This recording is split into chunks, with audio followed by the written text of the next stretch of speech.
আসসালামু আলাইকুম। সাকিব ডাক পেলেন পিএসএলে, খেলবেন রিশাদের দলে। লম্বা সময় ধরে প্রতিযোগিতামূলক ক্রিকেটের বাইরে সাকিব আল হাসান, তবে কয়েকদিন ধরে সংযুক্ত আরব আমিরাতের দুবাইয়ে নিয়মিত অনুশীলন করেছিলেন।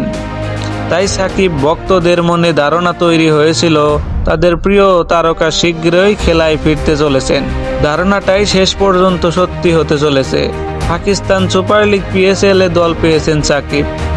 38 বছর বয়সী এই অলরাউন্ডার খেলবেন লাহোর কালান্দার্সের হয়ে। একই ফ্রাঞ্চাইজিতে এবার বাংলাদেশের leg spin all-rounder Rishad Hossain খেলেছেন। লাহোরের হয়ে খেলতে যাওয়া বিষয়টি আজ সাকিব নিজেই পিএসএল এ এটি হতে যাচ্ছে তার তৃতীয় দল।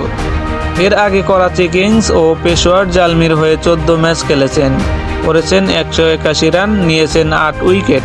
জানা গেছে সাকিবকে দলে বেরাতে লাহোর কালান্দার্স কর্তৃপক্ষ তার সঙ্গে যোগাযোগ করেছে।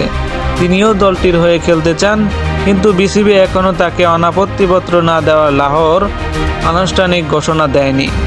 বিসিবির একটি সূত্র আজ প্রথম আলোকে জানিয়েছেন পিএসএল খেলতে হলে বোর্ডের অনুমতি লাগবে সাকিবের, তবে তিনি এখনও ছাড়পত্রের জন্য আবেদন করেননি।